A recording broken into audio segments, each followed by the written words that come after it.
चलो, कहाँ तक हो गया तुम्हारा? फ्लूइड चल रहा था। फ्लूइड में हमने क्या कर लिया था, कंटिन्यूटी कर ली थी। बर्नौली चालू करनी थी शायद, है ना? यही था, कंटिन्यूटी हो गई थी शायद। बर्नौली को कर लेते हैं, फिर एक वेलोसिटी ऑफ एफ्लक्स कर लेंगे, फिर दूसरे टॉपिक में जंप मार लेंगे। ठीक है। रिकॉर्डिंग वाली परमिशन मिल गई ना किसको? स्कूल फॉर थर्मोडायनेमिक्स आ रहा है, काइनेटिक थ्योरी आ रहा है, ऑक्सीलेशन आ रहा है, वेव आ रहा है। देखो ऑक्सीलेशन तो तुम्हारा इसके बाद चालू हो ही जाएगा। मैं थर्मो स्टार्ट कर लूंगा, तुम्हारी करनी होगी तो, है ना? थर्मो वाला पोर्शन स्टार्ट कर लेंगे, आसान भी है, हो जाएगा जल्दी। स्ट्रिंग स्ट्रिंग वेव वेव तो बहुत बोरिंग है। बहुत बोरिंग नहीं है, मेहनत लगती है समझाने में। तो होता है, उसकी भी कुछ कुछ कहानियां हैं। तो ऑक्सीलेशन के बाद तुम्हें शायद वेव सी पढ़ा जाएगा। कहाँ रोटेशन कहाँ तक हो गया?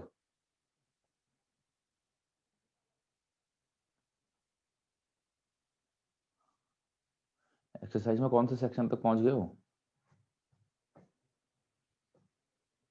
टॉर्क खत्म हुआ है अभी? अच्छा, अभी टॉर्क ही खत्म हुआ है क्या?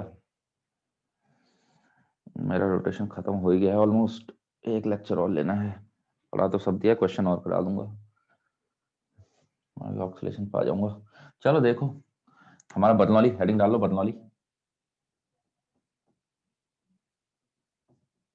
Bernoulli's theorem.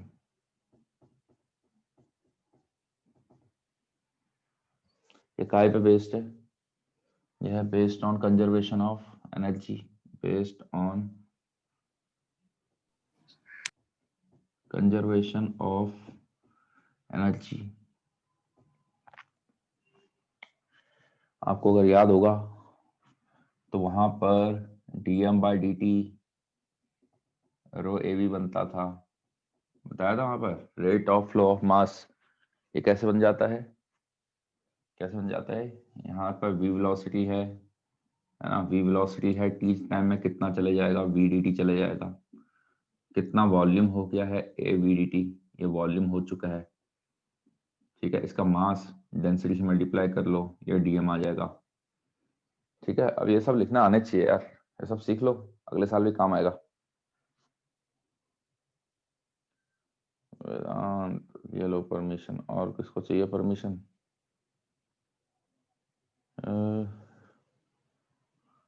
ठीक हो गया। ठीक है, अब देखो हुआ क्या। ये क्या कहता है, इसका कहना क्या है? बर्नौली थ्योरम का, बर्नौली थ्योरम का कहता है कि सम ऑफ, अरे तो किसको दूं परमिशन? हर्ट्ज ने मांग रखी है, हर्ट्ज को तो दे दी है। ठीक है, अब देखो क्या कहता है, sum of pressure energy, kinetic energy and potential energy जो होता है, वो आपका किसी भी पॉइंट, किसी भी सेक्शन पर कांस्टेंट रहता है। ये बर्नौली थ्योरम का कहना था। देखो होता क्या है, डिराइव भी कर लेते हैं, बाद में स्टेटमेंट लिख लेंगे। ये हो गया, ये है आपका, मान लो। ठीक है, यहाँ कहीं बेस बना लो, यहाँ कहीं बेस बना लो। देखो एक सेक्शन ये वाला कंसिडर कर लो, इधर कहीं एक सेक्शन यहाँ कहीं कंसिडर कर लो। हम्म, ये सेक्शन 1 हो गया, सेक्शन 2 हो गया है। यहाँ पे प्रेशर है P1, ये है ये, और एरिया है A1। यहाँ पर P2, V2 और A2। ठीक है, अब ये देखो, जब इस बीच पानी था, यहाँ से आ रहा है पानी, इस पूरे में पानी है। अब dt टाइम में देखो, dt टाइम में देखो कितना आगे चले जाएगा, क्या ये dt समय में इतना आगे जाएगा कि नहीं जाएगा? dt समय में ये कितना आगे चले जाएगा? ये जाएगा v1 dt। ठीक है, पानी यहाँ से यहाँ फ्लो कर रहा है, ऐसे करके पानी का फ्लो चल रहा है, पानी का फ्लो है। ये हो गया, ये कितना बाहर निकल जाएगा? ये बाहर निकल जाएगा मेरे ख्याल से, इसमें कोई दोराहा नहीं होनी चाहिए कि ये v2 dt, speed into time, उतने समय में ये इतना निकल जाएगा। स्पीड अलग अलग क्यों होगी? क्योंकि क्रॉस सेक्शन अलग अलग है, ठीक है ना। अगर एरिया सेम होगा तो कंटिन्यूटी के हिसाब से a1 v1 is equal to a2 v2 लगाओगे, सेम आएंगे आपकी चीजें। अब वर्क कौन कौन कर रहा है, अब जरा ध्यान देना। यहां से इस सिस्टम पर लगा होगा एक फोर्स, लगा होगा ये प्रेशर P1 इंटू A1। इसने धक्का मार के इसको कुछ पहुंचाया, ये इस पर ऐसे करके लग रहा होगा, बाहर का सिस्टम इस पर, हम इस फ्लूइड पर देख रहे हैं, इस फ्लूइड पर देख रहे हैं, ठीक है। कायदे से यहाँ लगा हुआ है, यहाँ से पीछे खिसक के आ गया, तो मैंने पीछे ही डायग्राम में बना रहा हूं मैं, ठीक है। तो P2 A2। अच्छा, बाकी और कौन है? ग्रेविटी है। तो आप इन दोनों सेक्शन के बीच का फ्लूइड देखो, इन दोनों सेक्शन के बीच का फ्लूइड देखो। लेट्स से इसकी हाइट है h1, इसके सेंटर की हाइट है s2। कहा ये आपका, आपने डेटम बना दिया। डेटम मतलब रेफरेंस लेवल, ठीक है ना, जहां आप बेस बना लेते हो भैया, इसके रिस्पेक्ट में हम हाइट वाइट मेजर करेंगे। तो जो सेक्शन A1 और 2 के बीच में फ्लूइड है, consider the fluid in between section, consider the fluid in between section 1 1 and 2 2। इन दोनों के बीच का सेक्शन का फ्लूइड देखो आप। ऐसा नहीं लग रहा कि भैया यहां का लिक्विड उठ के यहां पहुंच चुका है? जरा ध्यान देना। देखो एक्चुअल में तो लिक्विड यहां से क्या हुआ होगा, ये थोड़ा अंदर आया, ये बाहर निकला होगा, ठीक है। अब ये सेक्शन 1 1 ऐसे करके आके जा रहा है, 1 और 2 के बीच का फ्लूइड ऐसे करके जा रहा है। तो यहाँ को क्या होगा, यहाँ का जो लिक्विड था इसको पीछे वाले ने रिप्लेस कर दिया होगा, यहाँ के लिक्विड को इसके पीछे वाले ने रिप्लेस कर लिया होगा, यहाँ के लिक्विड को। तो चाहे वो पोटेंशियल एनर्जी की बात करो या काइनेटिक एनर्जी की बात करो, यहाँ की तो सेम रह गई, कोई ना कोई रिप्लेस कर गया उसको। तो इवेंचुअली अगर आप इस इफेक्ट को देखोगे तो इफेक्ट ये हो रखा है कि ये वाला उठ के यहाँ आ चुका है, ऐसा मान सकते हो, धक्का पड़ रहा है ना। तो आप वर्क एनर्जी देख लिखाओगे इसमें, तो बेसिकली वर्क एनर्जी जब लगाओगे तो कैसे लगाओगे, कहाँ से कहाँ मास शिफ्ट हो गया, एक्चुअल में आप देखोगे ये आगे हुआ, ये आगे हुआ, ये आगे हुआ, ये आगे हुआ है, ये आगे हुआ, एक ने एक को रिप्लेस किया, एक ने एक को, यहाँ पर नया आया है, यहाँ पर अंदर को ये हुआ है, ये यहाँ पहुंच गया। आप ऐसा इसको एज्यूम कर सकते हो अपनी सहूलियत के लिए, ठीक है ना। बीच का आप ऐसे समझ लो कि उसकी एनर्जी इंटैक्ट रह गई, उसको पीछे वाले ने रिप्लेस करते गया तो एनर्जी इंटैक्ट रह गई। तो हुआ क्या कहानी, ये वाला उठ के यहाँ पहुंच गया, आप इसको ऐसे ऑब्जर्व कर सकते हो। तो अप्लाइंग वर्क एनर्जी, मैं इसको इसको कंसिडर नहीं कर रहा हूँ, कंसिडरेशन में तो पूरा फ्लूइड है, लेकिन जब आप वर्क एनर्जी लगाओगे तो आप डायरेक्ट ये लगा सकते हो, ठीक है। Applying applying work energy. अच्छा, दूसरी चीज, क्या डीएम रो A1 V1 dt बनेगा कि नहीं बनेगा, रो A2 V2 dt। ये कंटिन्यूटी में देखना, कंटिन्यूटी वाला पेज खोलना, उसमें कर रखा हमने। अप्लाइंग वर्क एनर्जी,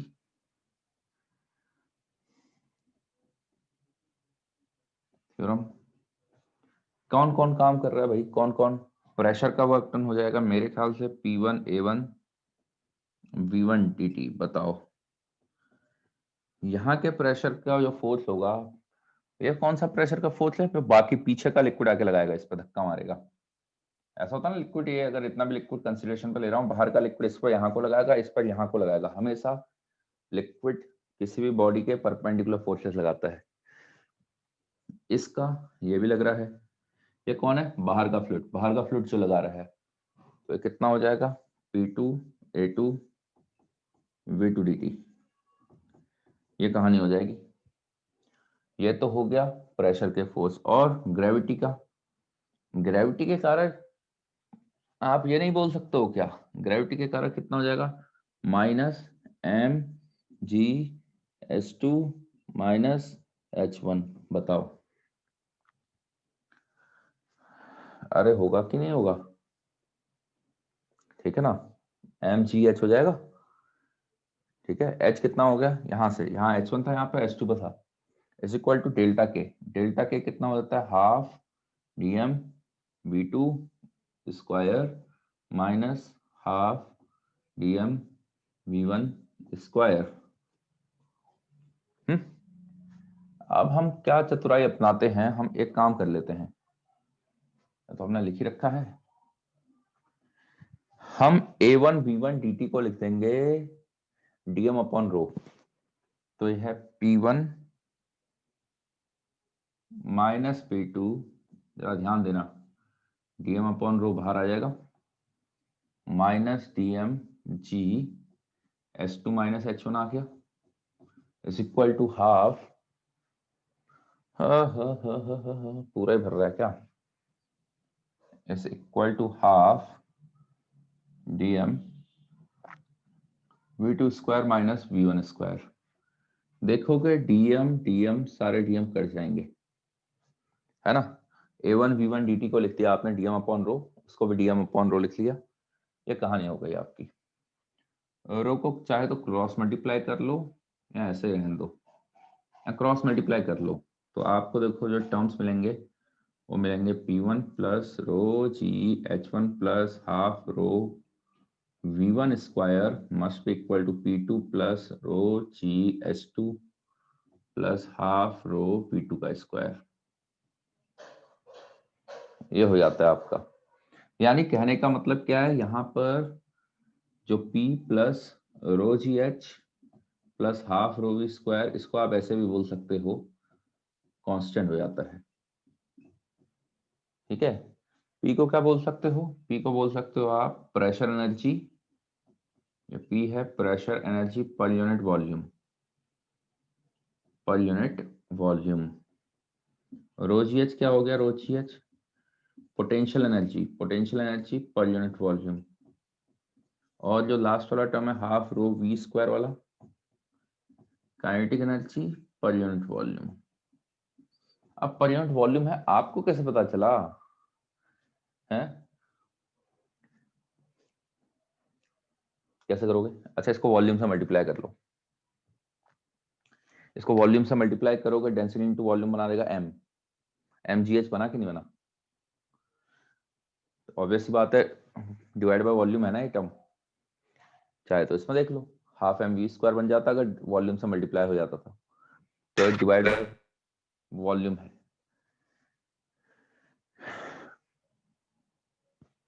लिख लो, इसको लिख लो, तो 10 इसमें आप इसकी एक्सप्रेशन बोलना हुआ तो ये बोल सकते हो, for an ideal fluid the sum of, statement लिखना है बर्नौली थ्योरम का, तो लिख लो for an ideal fluid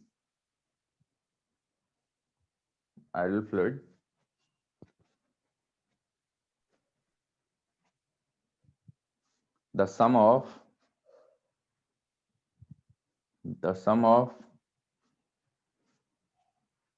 pressure energy,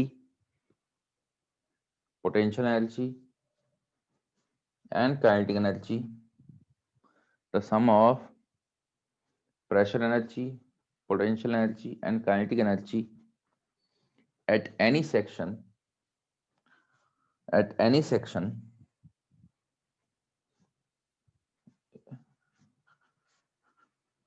is constant।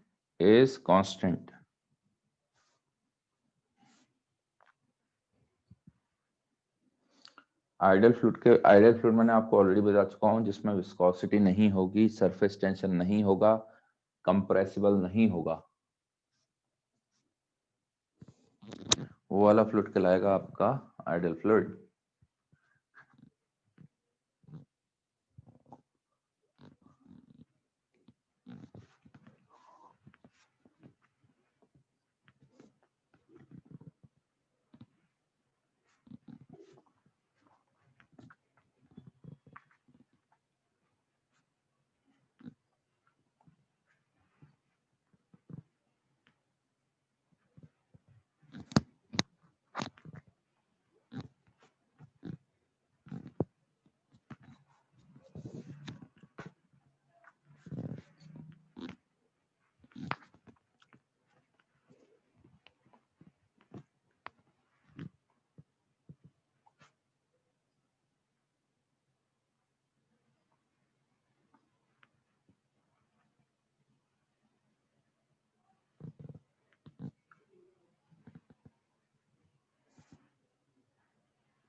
Gravity, ये वाला मास उठ के यहाँ से यहाँ पहुंच गया तो माइनस का mgh हो जाएगा ना, कितना h हो गया, h2 माइनस h1 ही तो आएगा।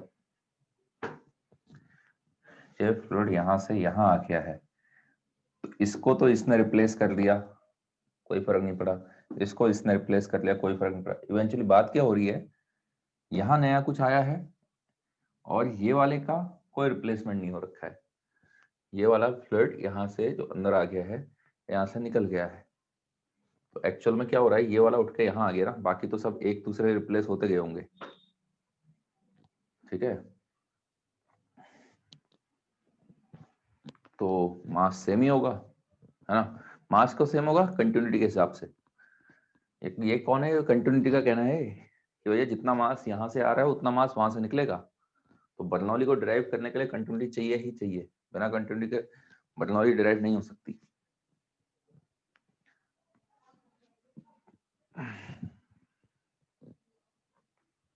अरे लिख लिया क्या? लास्ट।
हो गया, बढ़े आगे।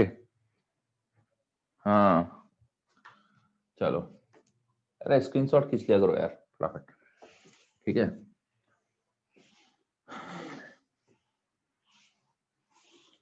अच्छा लिक्विड कहते हैं, लिक्विड यहाँ से यहाँ फ्लो करता है, higher pressure to lower pressure. मैं कहता हूँ जिसने कहा है गलत कहा है, सेंटेंस अधूरा बोल गया वो। Higher pressure to lower pressure flow करता है क्या? हम्म, क्या बोलते हो, higher pressure to lower pressure? एक बात बताओ, एक सेक्शन ये है,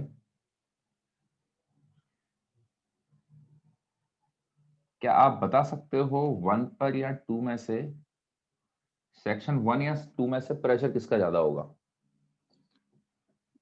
ठीक है, लिक्विड मैटर नहीं करेगा कहाँ को फ्लो कर रहा है, लिक्विड मैटर नहीं करेगा। कहीं बर्नौली में ये पता चला था क्या कि नीचे से ऊपर फ्लो करे या ऊपर से नीचे फ्लो करे? बात तो एक ही आएगी, डिराइव तो वैसे ही होता, तो मैटर नहीं करेगा, डायरेक्शन ऑफ फ्लो मैटर नहीं करेगा। ठीक है, वो सारे टर्म वैसे के वैसे हो जाएंगे, डेल्टा के भी वैसे ही चेंज हो जाएगा, एमजीएच भी वैसे ही चेंज होता, प्रेशर भी वैसे ही चेंज हो जाता, तो आंसर तो वही आता आपका। चलो लेट से आपकी सहूलियत के लिए हम मान लेते हैं ऊपर को, और ये है, फिर से ये सेक्शन वन है, ये सेक्शन टू है। आपको बताना है come in both diagrams, in both diagrams compare the pressure at section 1 and section 2, compare the pressures at at section 1 and section 2।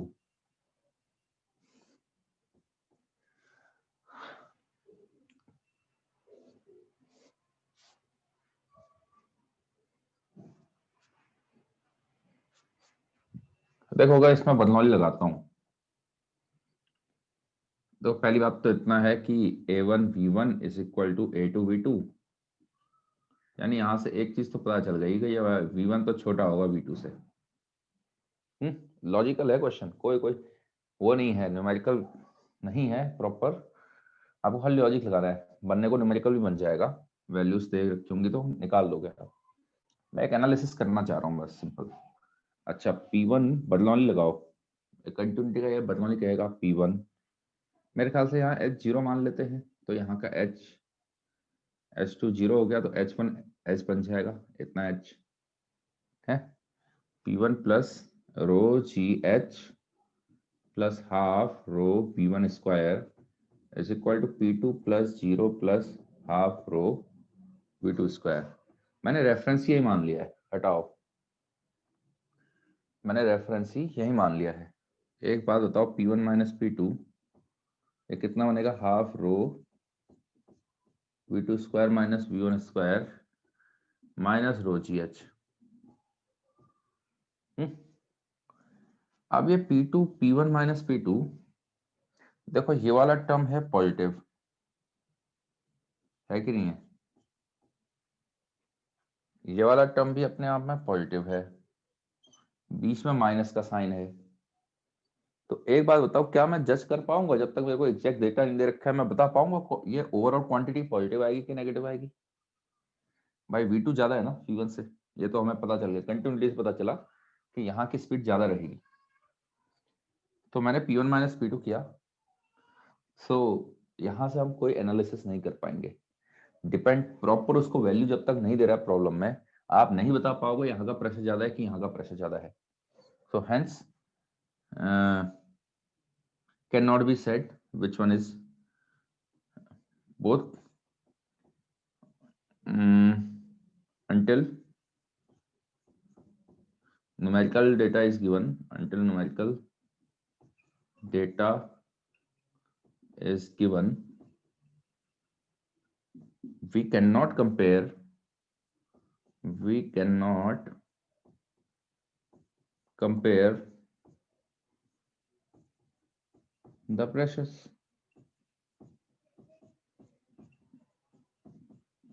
आई बात समझ में? जब तक डेटा नहीं दे रखा है आप कंपेयर नहीं कर पाओगे भाई, हमें पता ही नहीं चलेगा कौन सा वैल्यू ज्यादा आ रही है कौन सी कम आ रही है। अब दूसरे वाले में आप खुद से करो, दूसरे वाले में पता चल जाएगा कौन सा ज्यादा आ रहा है कौन सा कम आ रहा है, ऐसे ही दूसरे वाले का एनालिसिस करो।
P2 ज्यादा आ रहा है, P2 ज्यादा आ रहा है क्या?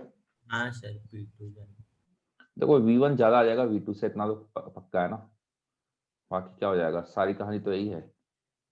तो P1 माइनस P2 क्या बन जाएगा इस पर, half rho V2 square minus V1 square है। इक्वेशन तो वही बनेगी, माइनस रो जी एच। इनफैक्ट एक काम कर लो, P2 माइनस P1 कर लो, तो half rho V1 square minus V2 square plus rho जी एच बन जाएगा। अब यहाँ से श्योर शॉर्ट पता चल जाएगा हमें कि भाई P2 ज्यादा निकल के आएगा। ये टर्म भी प्लस का है, ये टर्म भी प्लस का है, बीच में प्लस का साइन है, तो ऑब्वियस सी बात है P2 ग्रेटर देन आएगा P1 से। ये एग्जैक्ट न्यूमेरिकल आ सकते हैं, ये सब एग्जैक्ट न्यूमेरिकल्स हैं आपके लिए। ठीक है, एक कंटिन्यूटी लगानी होती है, एक बर्नौली, बस। जब तक लिक्विड फ्लो कर रहा है तीसरी कोई इक्वेशन है ही नहीं, मतलब इन दो इक्वेशन से बनना ही बनना है। हाँ, आप चाहे आईआईटी का क्वेश्चन ले लो, चाहे मेंस का ले लो, ये दो इक्वेशन से बनेगा ही बनेगा जब तक लिक्विड फ्लो कर रहा है।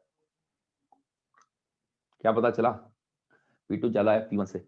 मैंने क्या डायरेक्शन दी थी, क्या नीचे को फ्लो कर रहा है कि ऊपर को फ्लो कर रहा है? कोई डायरेक्शन दे रखी है, लेकिन फिर भी पता है कि यहाँ का प्रेशर ज्यादा ही आएगा। चाहे ऊपर से नीचे को फ्लो करा लो, मैटर नहीं करेगा। हाँ, चीजें बदल जाएंगी। कब? चीजें कब बदलेंगी है? लिक्विड कहाँ से कहाँ को फ्लो करता है, देखो खाली प्रेशर का रोल नहीं होता है,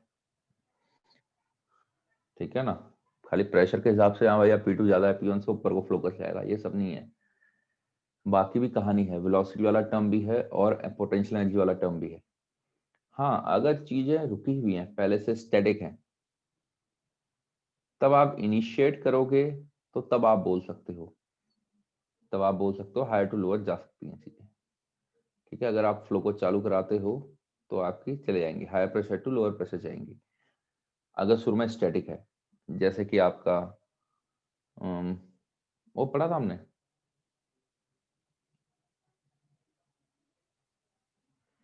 velocity of fluid, area of cross section area, ये वाले एरिया पर डिपेंड करेगा। ठीक है, A1 V1 लगा तो रहे हो आप, कर तो रहे हो इसमें A1 V1, वहीं से तो पता चला आपको यार A1 कम है तो V1 ज्यादा ही होगा ना। ठीक है, ये हो गया। तो अगर रुका हुआ है पहले से फ्लूइड, कहीं नहीं चल रहा है, तब तो दो कंटेनर्स हैं, एक में हायर प्रेशर एक में लोअर प्रेशर है, तो हायर प्रेशर टू लोअर में स्टार्ट करेगा। ठीक है, उसमें भी उसमें ऑलरेडी आप क्या कर चुके होगे, उसमें भी एक दिक्कत है। उसमें भी एक दिक्कत क्या है, ये एच वाले टर्म को भी कंक्लूजन पे लेना होता है। अगर दोनों सेम एच के लेवल पर हो गए हैं तब तो हायर टू लोअर ही जाता है, नहीं तो यहाँ पर प्रॉपर तीनों टर्म का सम देखना पड़ता है। तो एक्चुअल में होता क्या है, अभी तो हमने बोल दिया pressure plus rho ji h plus half rho we square, ये कांस्टेंट हो गया दोनों सेक्शन पर। अगर दोनों सेक्शन पर कांस्टेंट है तो तुम कैसे बता रहे हो भाई कहाँ से कहाँ फ्लो करेगा? आप नहीं बता सकते हो। अगर दोनों सेक्शन की एनर्जी सेम ही है तो तुम्हें कैसे पता चलेगा लिक्विड कहाँ से कहाँ फ्लो कर रहा है? आई बात समझ में? एक्चुअल में आप इंजीनियरिंग में जाओगे, मैकेनिकल लेते हो, सिविल लेते हो, आप केमिकल लेते हो, ठीक है, प्रोडक्शन लोगे तो, या इंडस्ट्रियल, इन सब में जब फ्लूइड मैकेनिक्स पढ़ोगे आप, तब आपको समझ में आता है कि यहाँ से यहाँ जाने में एक एनर्जी का लॉस भी होता है। लिक्विड आइडल नहीं होता, फ्रिक्शन के लॉसेस आते हैं। ठीक है, सरफेस रफ होती है तो एनर्जी लॉस होती है। तो आप P1 प्लस रो हाफ रो, P1 प्लस ये वाला लेफ्ट वाला टर्म राइट वाला टर्म के बराबर नहीं होगा। लेफ्ट वाले टर्म का सम आ रहा होगा 80, लेट से 80 जूल आ रहा है, ऑल्दो ये आएगी एनर्जी पर यूनिट वॉल्यूम है तो जूल पर मीटर क्यूब आ रहा है, इसका 80 आ रहा है, इसका 60 आ रहा है। तब आप कंफर्म बता पाओगे भाई सेक्शन 1 से सेक्शन 2 में जा रहा है, 20 रास्ते में डिसिपेट हो गया है। यही तो होता है, अगर ऐसे एनर्जी कंजर्व रह जाती फिर तो बात ही क्या थी रास्ते में। फिर सरफेस को स्मूथ क्यों बना रहे हो आप? कैनाल एनाल बना के उसको फिनिशिंग क्यों देते हो? ठीक है, एक तो होता है कि लॉसेस के लिए, लॉसेस ना हो उसके लिए, दूसरा हाइड्रोलिकली स्मूथ होना चाहिए वो सब चीजें। तो ये है, तो यहाँ पर आप नहीं बता पाते हो कि लिक्विड कहाँ से कहाँ को फ्लो करेगा। चलो आगे बढ़ते हैं, बता रहा हूँ इसको। अगला आपका आता है, एक आता है वेलोसिटी ऑफ एफ्लक्स, एक आता है वेंचुरीमीटर। बहुत ज्यादा तो नहीं करेंगे, बाकी यार आप कंपटीशन में पढ़ोगे। ठीक है, एक आता है velocity of efflux. Velocity of efflux का डेरिवेशन कुछ ए से लिखते हैं इसको, कुछ ई से लिखते हैं, पता नहीं क्या से लिखते हैं, हम ई से लिख लेते हैं एफ्लक्स। देखो एफ्लक्स, वेलोसिटी ऑफ एफ्लक्स क्या होता है, जैसे ये है ना कंटेनर, ए भरा हुआ है, भरा हुआ है, भरा हुआ है लिक्विड से, यहां पर एक छोटा सा छेद कर दिया है। इनफैक्ट यहां क्यों करें, हम थोड़ा सा ऊपर कर लेते हैं। यहां पर एक छोटा सा होल कर दिया है, ओरिफिस। ओरिफिस होल ही होता है। ठीक है, यहाँ पर छोटा छोटा होल कर लिया, पानी ऐसे करके गिरेगा। ये किस स्पीड से निकल रहा है वो हमें जानना है। एफ्लक्स मतलब जो धार निकल रही है वो किस स्पीड से निकल रही है वो आपको जानना है। अच्छा, इसका एरिया हम स्मॉल ए मान लें, है इसका एरिया कैपिटल ए, ये नीचे को आ रहा होगा कैपिटल बी से। देखो कैसे निकालते हो, यूजिंग कंटिन्यूटी, यूजिंग कंटिन्यूटी क्या हो जाएगा, A V is equal to capital A into capital V. Capital V कितना हो जाएगा, A upon A times of small V. Given होता है, गिवन होता है कि ए बहुत बहुत छोटा है ए के कंपेरिजन में, तो यहां से इंप्लाइड हो जाएगा वी बहुत बहुत छोटा होगा वी के कंपेरिजन में। ठीक है, अब बात रही, एक काम कर लो, इसको थोड़ी देर के लिए y मान लो, इतने को, इतने को मान लो h, इतने को मान लो h। दूसरा using Bernoulli, using Bernoulli, Bernoulli कहाँ लगाएंगे हम, जैसे ही पानी बाहर निकलेगा, अंदर नहीं लगाएंगे हम चतुर हैं, हम नहीं लगाएंगे अंदर, हम थोड़ा सा बाहर लगाएंगे। बाहर लगाएंगे उससे फायदा होगा, बाहर एटमॉस्फेयर के कांटेक्ट में आ गया तो हम प्रेशर बोल देंगे एटमॉस्फेरिक प्रेशर है। ये लोकेशन, यहाँ पर location 1, location 2, using Bernoulli at, ये लोकेशन ऐसे लिख लो, हटाओ। अब इसमें डायग्राम में ज्यादा खचर पचर कौन करे, तो आप समझ लो, एक ये वाली लोकेशन पे, एक वाली लोकेशन पर। ऑब्वियस बात है, कंटिन्यूटी भी वहीं लगा रहे हो आप, जहाँ कंटिन्यूटी लगा रहे हो वहीं तो लगाओगे बर्नौली। तो पहले सेक्शन पर क्या हो जाएगा, p naught plus rho ji h plus half rho capital v square, this should be equal to, फिर से पी नॉट, एटमॉस्फेरिक प्रेशर, यहाँ पर भी एटमॉस्फेरिक प्रेशर मिला, पोटेंशियल वाला जीरो हो जाएगा, रेफरेंस मान लिया मैंने, यही मान लिया डेटा, इसका जीरो होगा तभी तो इसका रो जी एच लिखा है, plus half rho we square, p naught से पी नॉट क्या, वी स्क्वायर की वैल्यू कितनी आ रही है, capital v square plus 2GH। अब ये वी स्क्वायर तो नेग्लिजिबल है, ठीक है ना, तो वी की वैल्यू कितनी आ गई है, सिंस वैसे देखा जाए तो इसको आप ऐसे करके लिख सकते हो,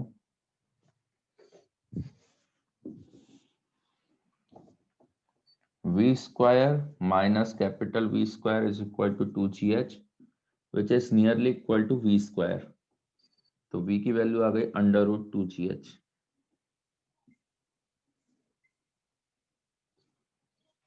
अब एक बात बताओ, आपने इसकी वेलोसिटी नेग्लेक्ट कर दी यहाँ पर, ठीक है, आपने प्रेशर का टर्म लिया नहीं। जरा ध्यान देना, काम कौन कर रहा है, सिर्फ ग्रेविटी काम कर रही है, प्रेशर का कोई टर्म है नहीं। ग्रेविटी काम कर रही है, इनिशियल वेलोसिटी 0 दे रखी है, तो ये अंडर ये फ्री फॉल वाली कंडीशन में आता है कि नहीं आता आंसर? ये हमेशा मत लगाना, ये लॉजिक मत लगाना। क्यों मत लगाना? क्योंकि यहाँ पर तो बच गए, प्रेशर कोई काम नहीं कर रहा है, प्रेशर कोई काम नहीं कर रहा है, प्रेशर वाला टर्म कट जा रहा है, ठीक है? नहीं तो हमेशा नहीं होगा ये। तो ग्रेविटी और बस काइनेटिक एनर्जी का चल रहा है तो ये रिलेशन वैलिड बैठ ही जाता, क्योंकि यहाँ की नेग्लेक्ट कर दिया। Otherwise v square equal to u square plus 2s भी बन जाता, लेकिन हमेशा नहीं बनेगा, वो प्रेशर का टर्म होता है बर्नौली में, खाली ग्रेविटी अकेले काम नहीं कर रही होती, प्रेशर भी कर रहा होता है, तो इसलिए संभल के रहना इस पर। तो ये तो हो गया। अच्छा, इसका टाइम ऑफ फ्लाइट निकाल पाओगे? टाइम ऑफ फ्लाइट हो गए, रेंज हो गई, रेंज वेंज निकाल पाओगे क्या? ये हो गया वेलोसिटी ऑफ एफ्लक्स। हाँ भाई, आ जाओ प्रोजेक्टाइल पर, वेलोसिटी ऑफ एफ्लक्स।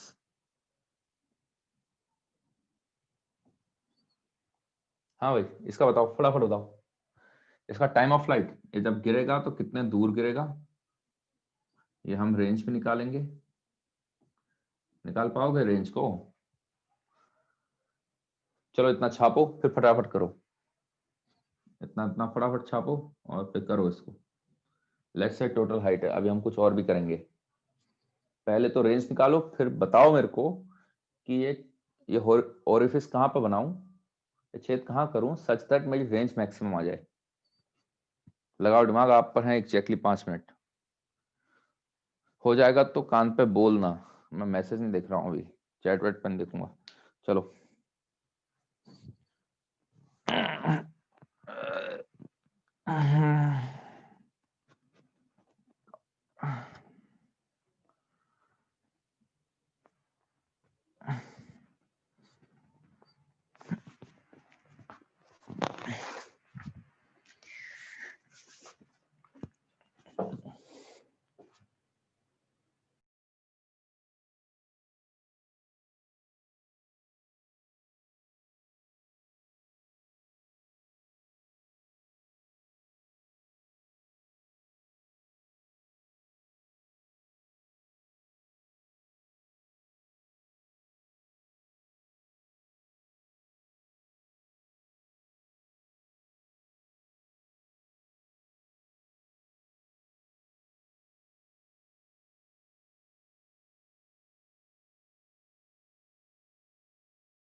हाँ भाई, क्या क्या करना है पता है ना? सर इसकी रेंज टोटल हाइट रेंज के निकालनी आधे है। टोटल हाइट के आधे पे रेंज मैक्सिमम है। हाँ, पूरा एच फिक्स है, कैपिटल एच फिक्स है, ठीक है? डिफरेंशिएट वगैरह करना पड़ेगा आपको।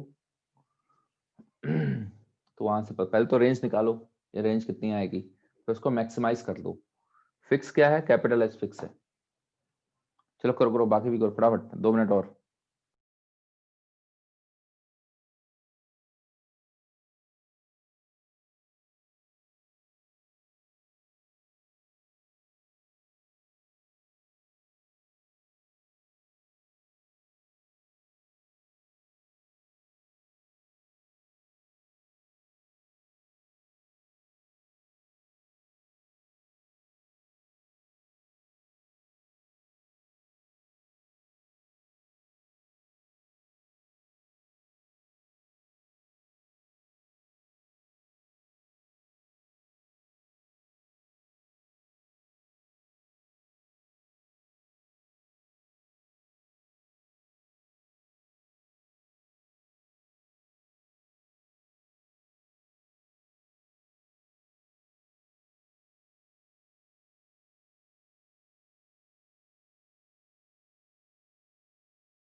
चलो भाई हो गया, बहुत कहानी हो गई। यहाँ से projectile from a height straight फेंका under root two Y by G, ये पता होना चाहिए, कर लिया होगा मेरे ख्याल से। y is equal to u t plus half a t square लगा के y डायरेक्शन में लगाओ के तो टाइम ऑफ फ्लाइट निकलेगा। फिर रेंज के लिए आप क्या कर दोगे, ये जो वेलोसिटी आ रखी है v इंटू टी कर दोगे। एक्स डायरेक्शन में कोई एक्सेलेरेशन नहीं है, तो अंडर रूट 2g h बनेगा, ये 2y/g बन जाएगा। कितना बन गया रेंज, रेंज बच गया आपका अंडर रूट 4h। y को लिख सकते हो आप h-h है।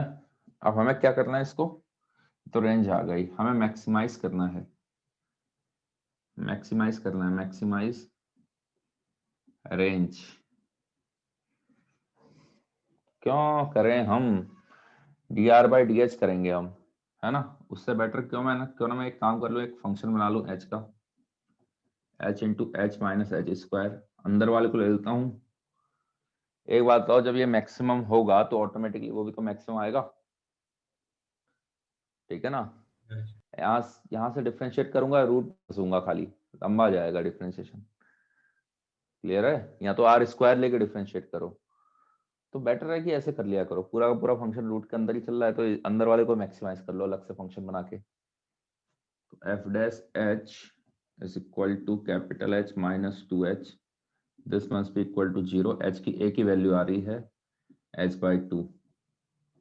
ये आ गया, चेक करने की कोई जरूरत नहीं है।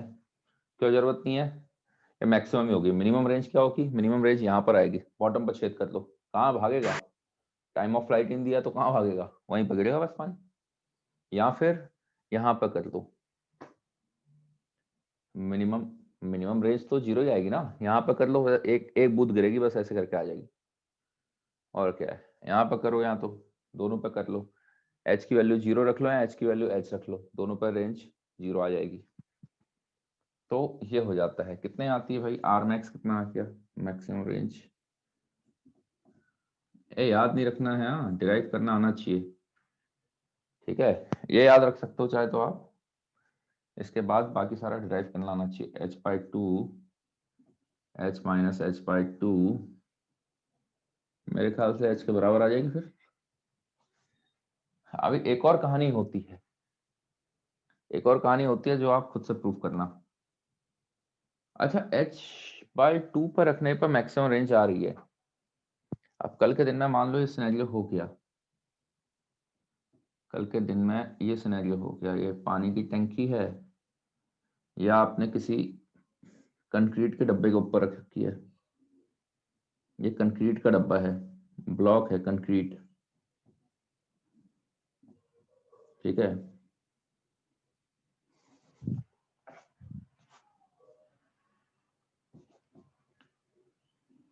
अब बताओ कहाँ छेद किया जाए, लेग से 60 सेंटीमीटर है, ये 80 सेंटीमीटर है, पानी इस बार जमीन पर गिराना है, मैक्सिमम रेंज के लिए कहाँ छेद किया जाएगा, मैक्सिमम रेंज के लिए कहाँ छेद किया जाएगा।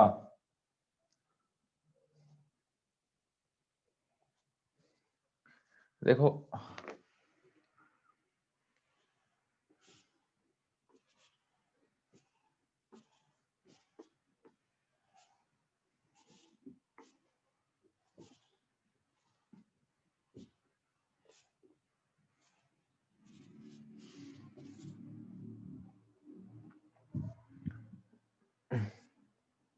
होता क्या है,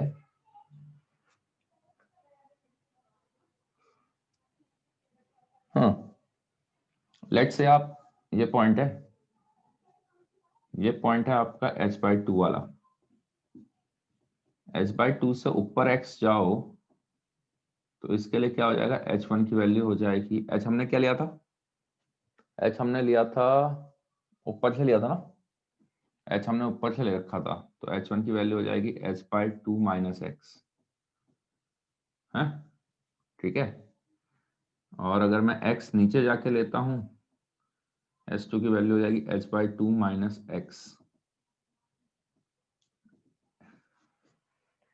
जब यहाँ छेद करूंगा, यहाँ पर जो होल बनाऊंगा और यहाँ पर जो होल बनाऊंगा, मेरे ख्याल से R1 की अगर मैं बात करता हूँ तो 4 H की जगह पर आ जाएगा H/2 minus x, H minus H/2 minus x.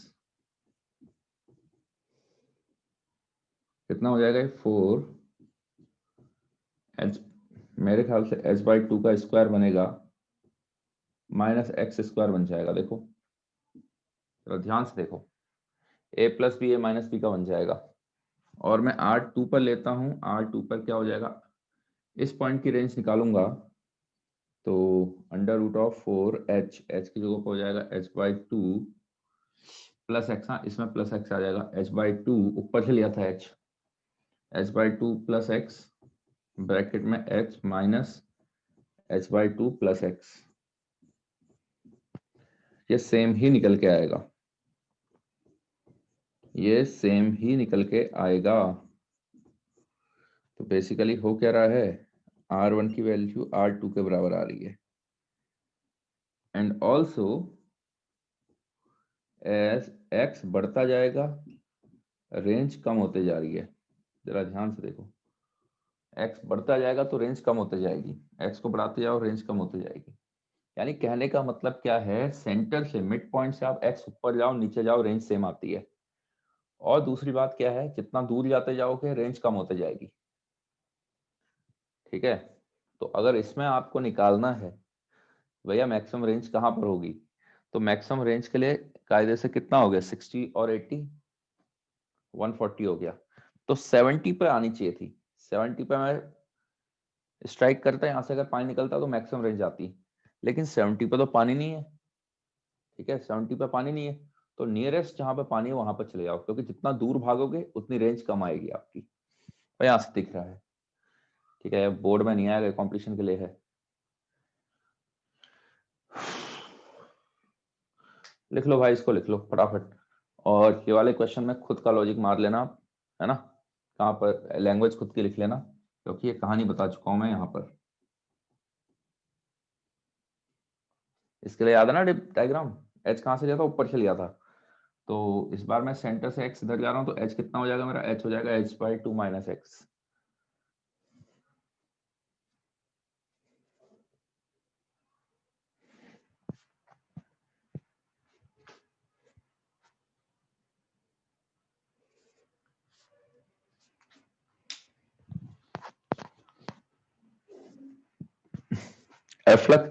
Efflux की वेलोसिटी कितनी आई थी, एच क्या थी, एच क्या था, जहां पर छेद किया है, कहां से, टॉप से। चलो मान लो बॉटम मोस्ट पे छेद कर रखा है आपने, ये टैंकी है, यहाँ पर छेद कर रखा है। तो ये समझ में आ रहा है आपको कि शुरू में स्पीड ज्यादा आती है, जैसे जैसे टैंकी खाली होते जाएगी एच कम होते जाएगा तो स्पीड कम हो जाएगी। कभी गौर करना, पहली पहली हाफ टैंकी जो होती है वो जल्दी खाली हो जाती है, दूसरी हाफ हमेशा लेट खाली होती है। ऑब्जर्व किया है ये? जो लास्ट लास्ट का पानी होता है वो निकलने में बहुत दिक्कत करता है, बहुत स्लो स्लो लेता है, बहुत ज्यादा टाइम लगेगा। ऊपर का बहुत तेजी से निकल जाता है पानी, जब वो पानी पूरा भरा होगा ऊपर तक तो पानी की स्पीड भी ज्यादा आती है, इसलिए जल्दी जल्दी निकलेगा आपका। अब वो क्वेश्चन कितने समय में निकलता है, आता है आईआईटी में आता है, और इंजीनियरिंग में भी आते हैं सब क्वेश्चंस।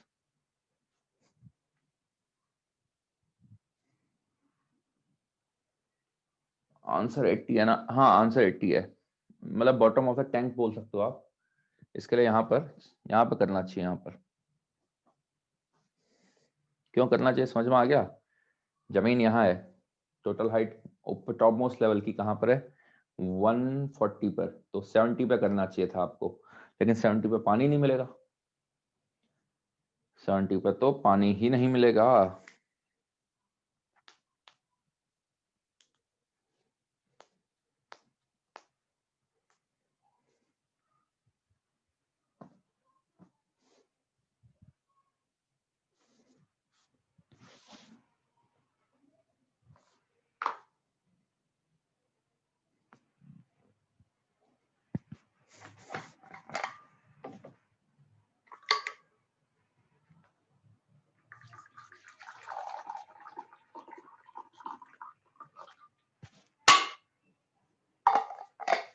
हो गया क्या? छाप लिया?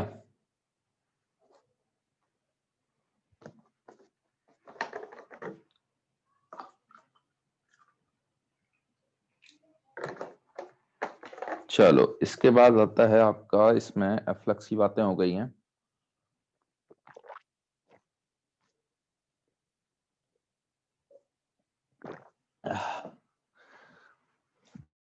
इसके बाद आ जाएगा आपका एप्लीकेशन ऑफ बर्नौली है, वो खुद से पढ़ लेना यार, थियोरेटिकल है।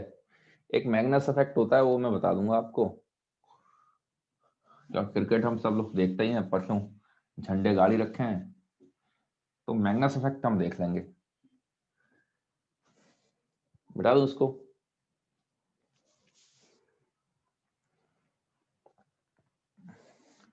फ्लाइट का टेक ऑफ करना हो गया, ये सब सब सब बर्नौली एप्लीकेशंस हैं। तो एक बार एनसीईआरटी में अपनी टेक्स्ट बुक से पढ़ लेना एक बार। मिटा रहा हूँ मैं इसको, स्क्रीनशॉट खींच लो फटाफट।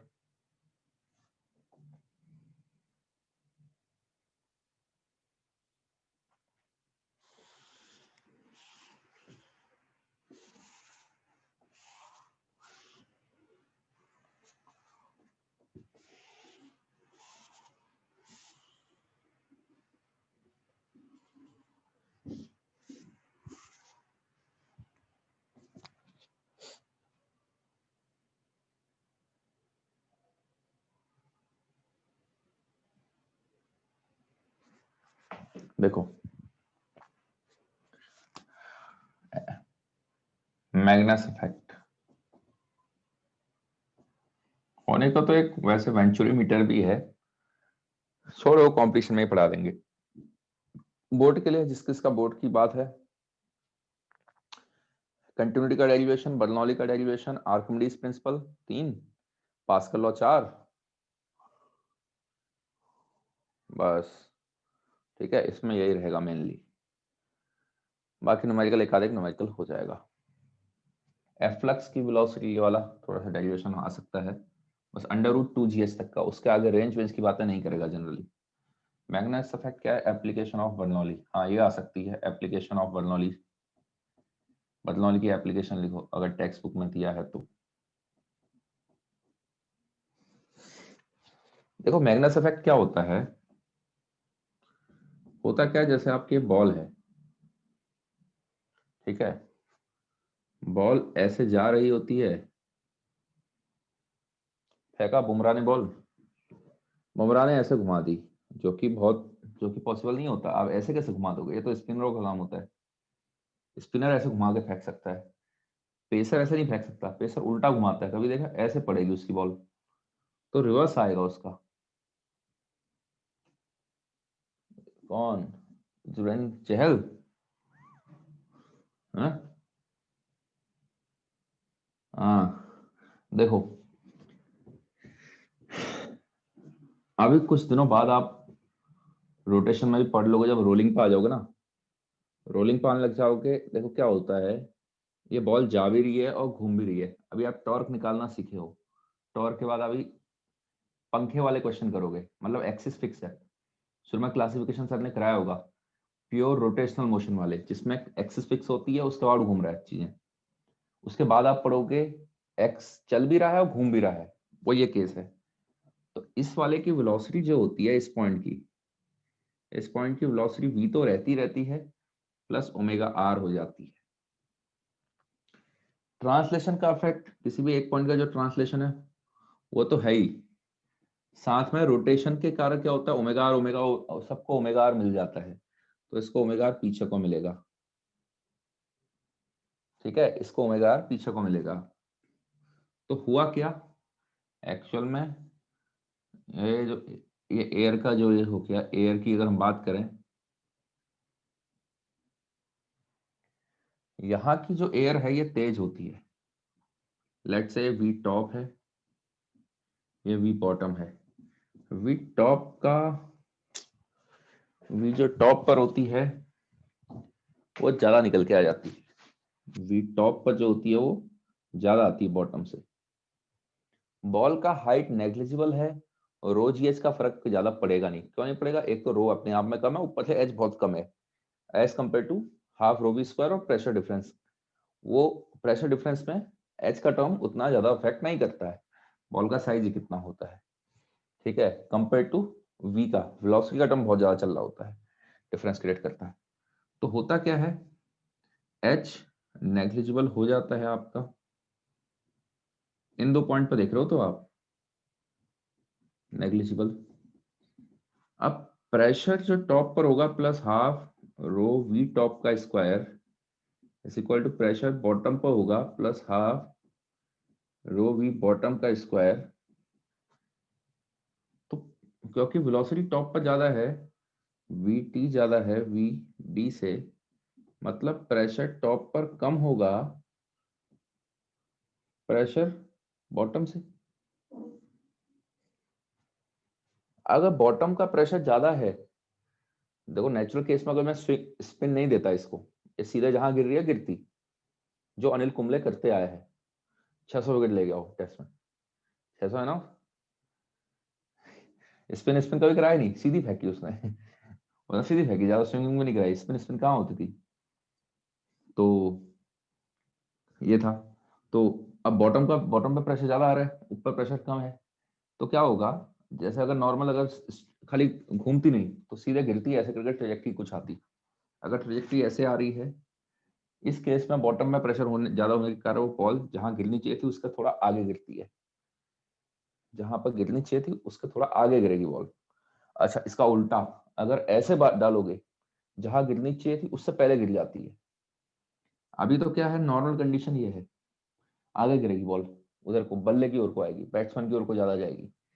अगर इसका उल्टा घुमा देता हूँ, तो उल्टा घुमाऊंगा, ऐसे करके घुमाऊंगा तो ऊपर की साइड वेलोसिटी कम हो जाएगी तो प्रेशर ज्यादा आएगा, तो बॉल जहां टिप डिप करनी चाहिए थी उससे पहले डिप कर जाती है।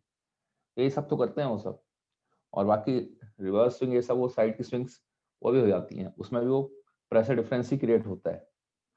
तो यही सब कहानियां हैं। तो फिलहाल अगर आप सिंपल सी वो बात करो, तो ऊपर नीचे की जो बात है ये हो जाता है। बाकी हाँ, साइनी साइड है, एक रफ साइड होती है।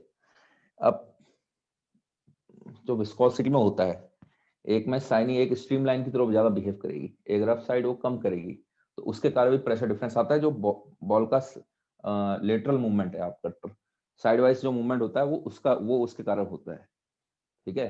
जो सीधी बॉल इधर को स्विंग हो जाती है ना इधर उधर, अगर घुमा के फेंकते हो उसको, तो जो अगल बगल की एयर जो आती है, दोनों साइड सरफेस अलग अलग होती हैं, तब वो काम करने लग जाता है।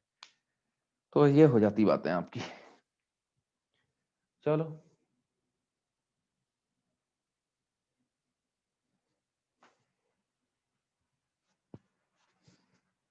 अब इसका मतलब है ball will dip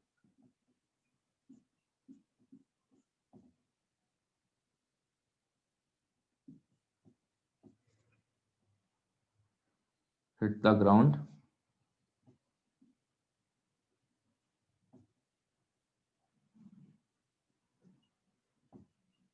further from the expected point,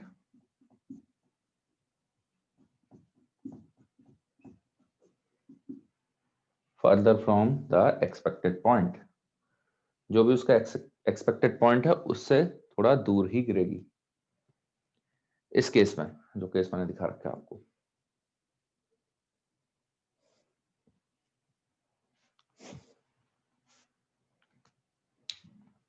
इसका तो हो गया बोर्ड का, क्या चालू करें आप बताओ, फटाफट बताओ, टाइप ही कर लो, चलो फटाफट बताओ, अपना अपना ओपिनियन डाल दो, उसके हिसाब से चालू कर लेंगे जो भी बोर्ड के लिए पढ़ाना है।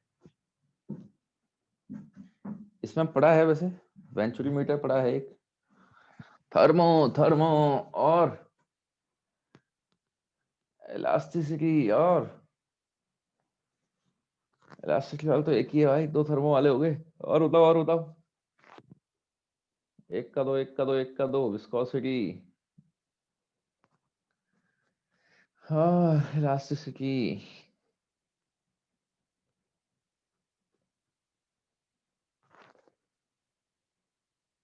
एसएचएम, अरे एसएचएम को छोड़ो, एसएचएम में क्या होगा, एसएचएम तो अभी तुम्हारा फ्लूइड के बाद क्या बोलते हैं, रोटेशन के बाद चालू ही हो जाएगा। रोटेशन आपका आज कितनी तारीख है, हाँ इस महीने खत्म कर ही देंगे सर प्रोबेबली,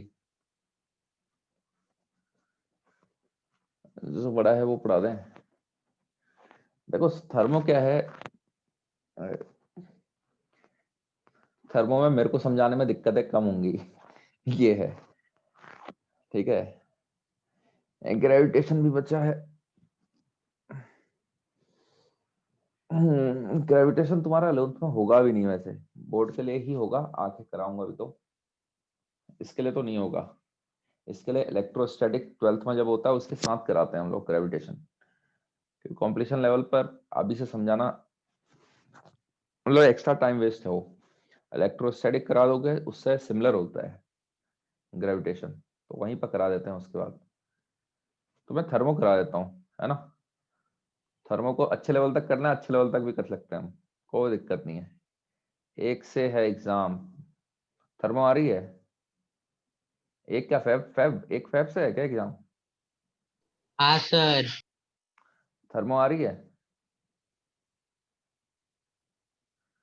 तुम्हारे थर्मो आ रही है। हाँ सर।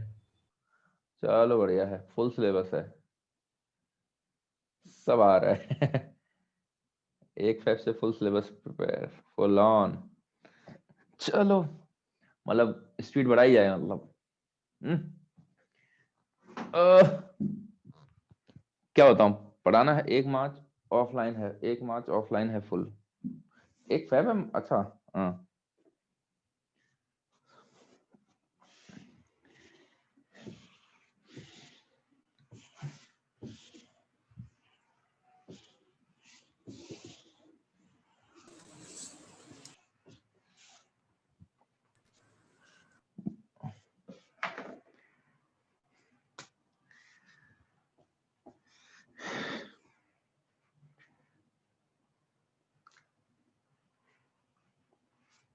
तो आज जो जो बच जाएगा, रोटेशन के बाद सभी कुछ बचा हुआ है एक तरीके से। ये बता देता हूँ पहले कि क्या क्या पढ़ के जाना है, अगर आप खुद से भी पढ़ रहे हो तो क्या क्या पढ़ के चले जाना, पूरा चैप्टर थोड़ा ना पढ़ोगे, है ना। सारे टॉपिक्स में ये पढ़ के जाना, इन्हीं में से आता है वो, हर साल ही उसी से आता है ना। इलास्टिसिटी वाला चैप्टर जो है, इलास्टिसिटी से आपका मेन आता है हुक्स लॉ, पढ़ के जाना। Hooke's law, hysteresis curve, hysteresis curve, सिस कर्व, ठीक है। थोड़ा बहुत stress strain definition, stress strain definition, छोटा मोटा मतलब टेक्स्ट बुक टाइप। इसमें हुक्स लॉ सबसे ज्यादा इंपॉर्टेंट है, ठीक है। वहां पे मॉडुलस ऑफ इलास्टिसिटी आती है, एक क्वेश्चन आ जाएगा इलोंगेशन वाला, एक क्वेश्चन रहेगा इस वाले फॉर्मूले पे, force by area Young's modulus delta l upon L.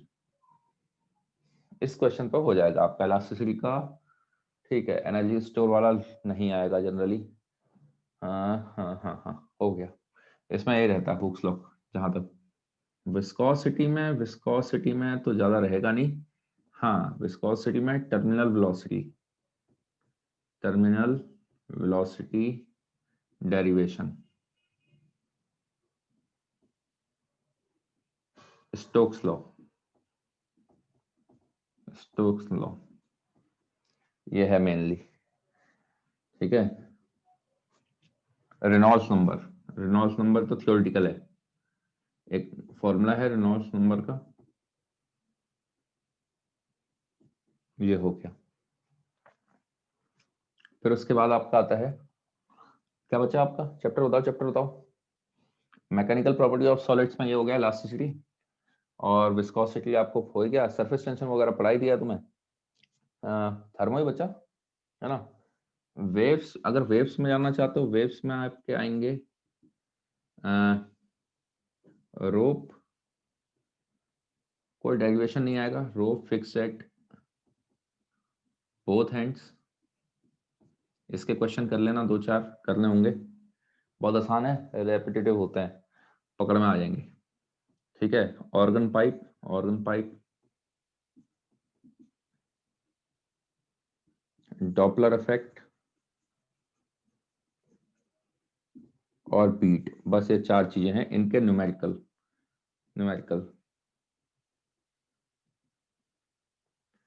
और एक और चीज, effect of pressure, temperature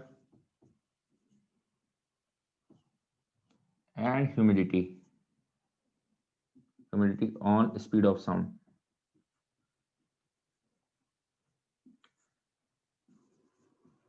basically various factor affecting the speed of sound. Doppler factor cancel है तो फिर हट गया, फिर और क्या, ठीक है ना। तो न्यूमेरिकल रहेंगे इसके। एक ट्रेवलिंग वेव पर बेसिक क्वेश्चन रहता है, वो छोड़ो, उतना कहाँ करोगे, सीधे सीधे row fix at both end, 4-5 question लगा लेना, 5-6 क्वेश्चन पैटर्न पकड़ में आ जाएगा क्या क्या हो रहा है, ठीक है। न्यूमेरिकल प्रैक्टिस कर ले जाना। ये थ्योरेटिकल वाला हो गया। फिर उसके बाद क्या बचा, एसएचएम में से, एसएचएम तो चलो हो ही जाएगा तुम्हारा। एक 1 फैब से है ना, अगर 1 फैब है, 1 फेब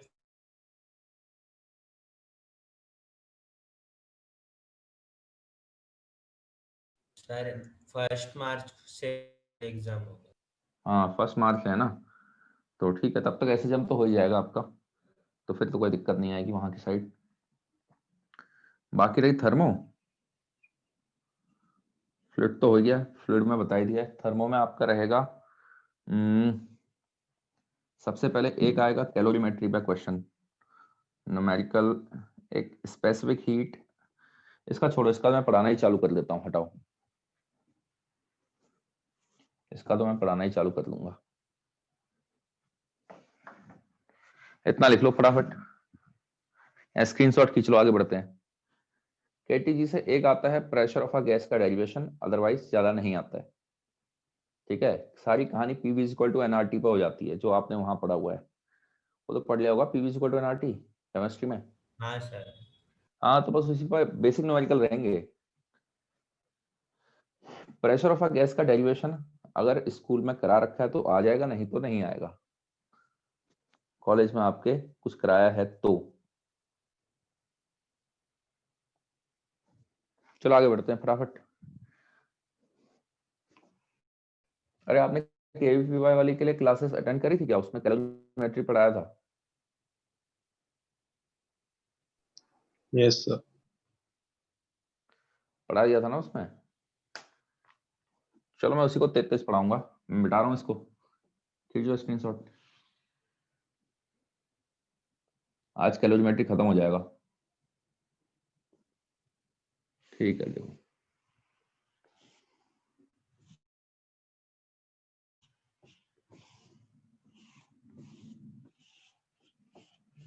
ग्रेविटेशन से, हाँ ग्रेविटेशन से केपलर के, केपलर्स लॉ, ग्रेविटेशन से अगर लिखना है तो केपलर लॉ, केपलर के लॉ आएंगे। और effect of variation of gravity with depth and height, variation of gravity with depth, height,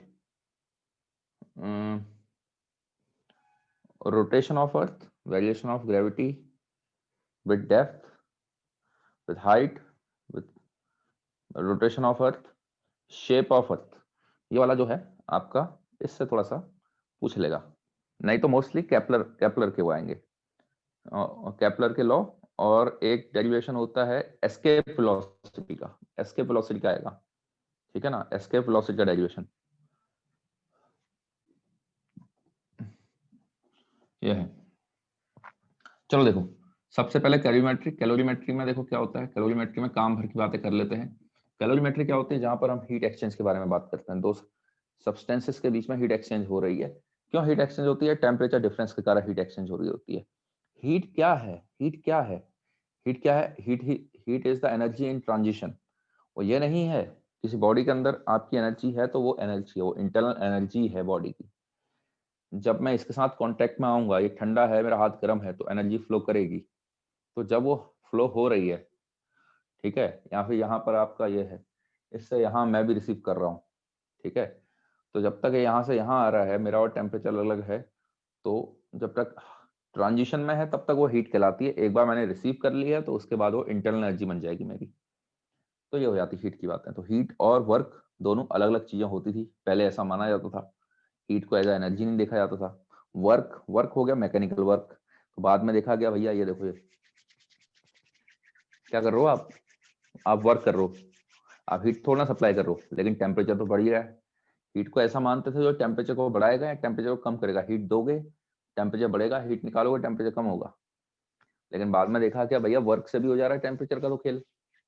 तो पहले उन्होंने क्या किया, हीट की यूनिट ही अलग कर ली, कैलोरी। वर्क जूल में चल रहा है, फिर दोनों में रिलेशन आ गया, 1 calorie is equal to 4.2 joule measure किया, वहां से मैकेनिकल इक्विवेलेंट ऑफ हीट आता है। वो पढ़ने की जरूरत नहीं है अभी फिलहाल। फिलहाल हमें सीधे सीधे स्टार्ट करना है स्पेसिफिक हीट से। स्पेसिफिक हीट, सबसे पहला टर्म है स्पेसिफिक हीट।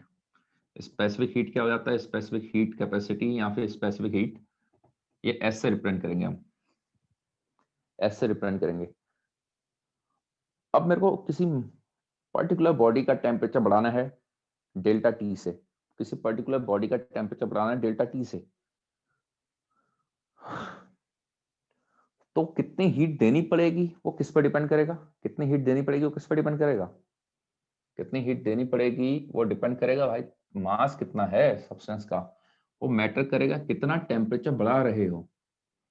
तो डी क्यू की वैल्यू कितनी हो जाएगी, एम एस डी टी। तो एस की वैल्यू क्या हो जाएगी, d q upon m s d t. तो स्पेसिफिक हीट की डेफिनेशन लिख लोगे, it is the amount of heat involved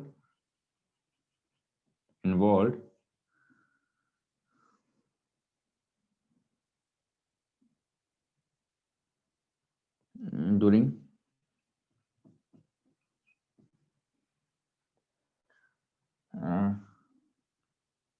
unit degree change of change of temperature of a unit mass। ठीक है, सिंपल डेफिनेशन खुद से बना देना, बस फॉर्मूला याद रखना, d q is equal to m s t t. अच्छा यूनिट क्या हो जाएगी, जनरली हम एस वाटर की याद रख लेना, पानी के लिए कितनी हो जाती है, हम एसआई में नहीं, हम कैलोरी में याद रखते हैं जनरली। एक कैलोरी, कैलोरी एम क्या हो गया ग्राम में, ये 80 डिग्री सेल्सियस या केल्विन, फर्क नहीं पड़ेगा। क्यों फर्क नहीं पड़ेगा, क्योंकि क्योंकि डेल्टा टी है, डेल्टा टी आपका सेल्सियस में लो केल्विन में लो क्या फर्क पड़ेगा, चेंज तो उतना ही आएगा। मैंने डीक्यू और डीक्यू के टर्म में क्यों लिखा, मैंने डेल्टा क्यों कर नहीं लिखा, देखो क्या होता है कभी कभी स्पेसिफिक हीट को वेरी कराता है, कहता है s is equal to 2+3T, temperature का फंक्शन बना देगा। अब बताओ 50 से लेके 100 तक जाने में कितना वो बोलेगा हीट रिक्वायर्ड होगी, तो एस को पुट करोगे फिर dt के साथ इंटीग्रेट मारोगे तब हो जाएंगी बातें, लेकिन जनरली एस कांस्टेंट होता है, तब ये D Q delta D T delta Q delta T से रिप्लेस हो जाएंगे, कोई फर्क नहीं पड़ेगा तब। एस स्टीम का स्टीम का स्टीम का स्टीम का, एस आइस का हाफ हाफ कैलोरी पर ग्राम। अच्छा इसको ऐसा भी लिख सकते हो आप 1 किलो कैलोरी पर केजी पर डिग्री सेल्सियस, हटाओ, ठीक है, ये कहानी हो जाएगी। दूसरा आता है आपका molar heat capacity. Molar heat capacity, molar heat capacity क्या हो जाती है, ये कहानी समझ में आई बात, ये कहाँ इस्तेमाल होगी, सेम स्टेट में होगी। ऐसा नहीं है यहाँ का पानी है 50 डिग्री सेल्सियस पर, उसको आप 150 डिग्री की स्टीम लेके जा रहे हो, लगातार यही फॉर्मूला लगाते जा रहे हो, नहीं, ये फॉर्मूला तब तक वैलिड है ऐसा आपको वाटर का इस्तेमाल कर रहे हो तो वाटर के लिए 50 से 100 लेके जाओगे, 100 पर ट्रांजिशन आता है वो लेटेंट हीट के थ्रू होता है, ठीक है। और फिर उसके बाद फिर से एम एस डेल्टा टी लगाओगे क्योंकि 100 से आपको 150 पहुंचाना है, लेकिन एस फिर वहां पर स्टीम का इस्तेमाल करोगे, तो ये चीजें हो जाती हैं। मोलर हीट कैपेसिटी हम कैपिटल सी से रिप्रेजेंट करेंगे। इस बार अमाउंट ऑफ सब्सटेंस जो है, अभी तक हमने सब्सटेंस को देख रहे थे मास के टर्म्स में, इस बार ये सब्सटेंस को हम देखेंगे मोल्स के टर्म में, कांस्टेंट निकल के आता है टी, सॉरी सी, कांस्टेंट निकल के आता है सी। तो मोलर हीट कैपेसिटी कितनी हो जाएगी, डी क्यू अपॉन, अब यार यहाँ से डेफिनेशन तो बना दोगे ना, it is the amount of heat involve, involve क्यों बोल रहा हूँ मैं, आप चाहे तो एक तरफा लिख लो, it is the amount of heat required during a when the temperature of a unit mass of a substance is increased by unit degree Celsius. खाली डिग्री इंक्रीज होने में ही नहीं होता, डिक्रीज में भी काम करता है। तो इसलिए मैं ऐसा सेंटेंस बनाना चाह रहा हूँ, अंग्रेजी ऐसी लिखना चाह रहा हूँ ताकि वो एडजस्ट हो जाए, ठीक है। तो heat involve during unit degree change of temperature, वो चाहे पॉजिटिव ऊपर को जाए या कम जाए, तो जो भी इन्वॉल्व होगी ऑफ अ यूनिट मास, इसमें पर मोल, इसमें पर मोल हो जाएगी आपकी। समझ में आ गई बात? यूनिट क्या आएगी इसमें, इसकी यूनिट फिर से वो कैलोरी लिख सकते हो, पर मोल पर डिग्री सेल्सियस, चाहो तो ये लिख सकते हो, चाहे तो जूल में भी कन्वर्ट कर लो, ठीक है। जूल पर मोल में रहती जनरली, क्योंकि ये वाला हम इस्तेमाल करेंगे कैलोरीमेट्री में, सारा मास के टर्म्स में होता है। ये फॉर्मूला इस्तेमाल करेंगे प्रॉपर थर्मोडायनेमिक्स में। थर्मोडायनेमिक्स केमिस्ट्री में पढ़ ली क्या आप लोगों ने? नहीं सर। अभी नहीं पढ़ी ना। तो तीन चीजों से खेलना होता है, एक होता है वर्क, एक होता है हीट, एक होती है इंटरनल एनर्जी। तो हीट तो हम यहाँ से इस्तेमाल करेंगे, ये वाला फॉर्मूला। इंटरनल एनर्जी का केटीजी से सीखेंगे इंटरनल एनर्जी, थर्मो में जाएंगे वर्क वहीं सीखेंगे। वर्क हमें पता है एफ डी एक्स होता है, वहीं से डिराइव करेंगे। कुछ याद नहीं रखना। तीसरा होता है heat capacity, simple heat capacity. Heat capacity let say मैं छोटे सी से रिप्रेजेंट कर रहा हूं। अब ये क्या कहता है, बेवकूफ बनाता है, ये कहता है यार लेके आ जाओ जितना सब्सटेंस लेके आना है, सीधे सीधे सीडीटी। और इसमें क्या डिफाइन हो जाएगा फिर, D q upon D T. ये क्या हो जाएगा, ये हो जाएगा आपका कैलोरी पर डिग्री सेल्सियस, हटाओ जूल और कैलोरी पर मोल। तो क्या बोलेगा ये क्या बोलेगा, ये सिंपल ये बोल देगा it is the amount of heat required to increase the temperature of given substance. Mass पर ना जाओ ना मोल पर जाओ, सीधा बोल दो of the given substance by unit degree Celsius, कहानी खत्म। जितना है लाने दो। तो इन वाला आपने क्या रिलेशन देखा, क्या आपको नहीं लगता एमएस की वैल्यू एनसी के बराबर आनी चाहिए, इज इक्वल टू सी के बराबर आनी चाहिए? सब एक ही बात को तो कह रहे हैं, सब एक ही को तो कह रहे हैं, सब अलग अलग टर्म्स में बोल रहे हैं बस, है तो सब एक ही चीज। उतनी ही हीट देकर उतना ही टेम्परेचर राइज करोगे। मास के टर्म में दे रखा है तो एमएस इस्तेमाल कर लेना, मोल्स दे रखा है तो एनसी इस्तेमाल कर लेना। तो फॉर्मूला कन्वर्ट कराएगा मोलर हीट कैपेसिटी और स्पेसिफिक हीट के बीच में रिलेशन है, ठीक है। एक घटिया क्वेश्चन आता है, ड्यूरिंग फेज चेंज जब फेज चेंज हो रहा होता है एस की वैल्यू होती है इन्फिनिटी, बताओ क्यों? जब फेज चेंज होता है टेम्परेचर में कोई चेंज नहीं आता है, आप हीट सप्लाई करते जाओ।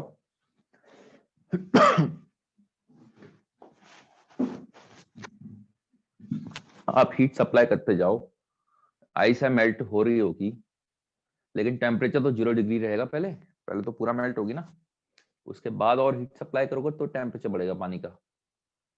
लेकिन फेज चेंज जब हो रहा होगा तो टेम्परेचर में कोई बदलाव नहीं आता है।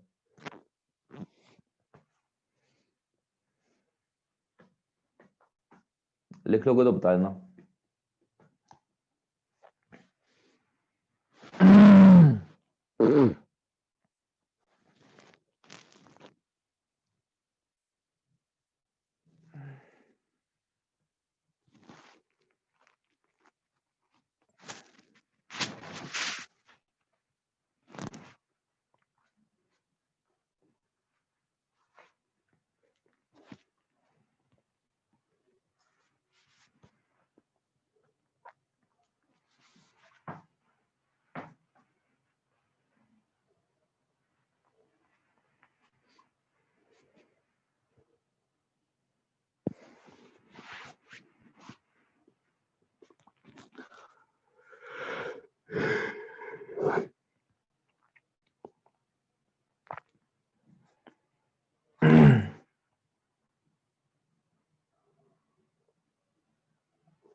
सर हमारे एक एग्जाम में डेरिवेशन आया था, तो उसका मुझे वो समझा नहीं, इसलिए बस वो फॉर्मूला सर आप बता सकते हो, मैं क्वेश्चन बताता हूँ।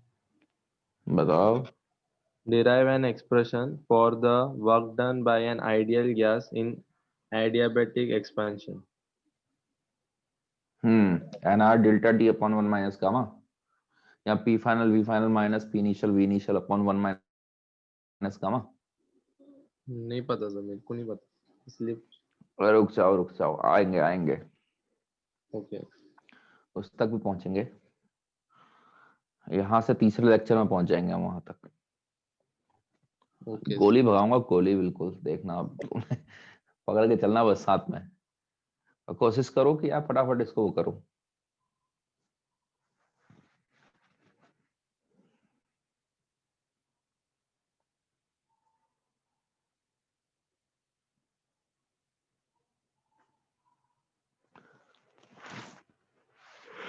बड़े आगे।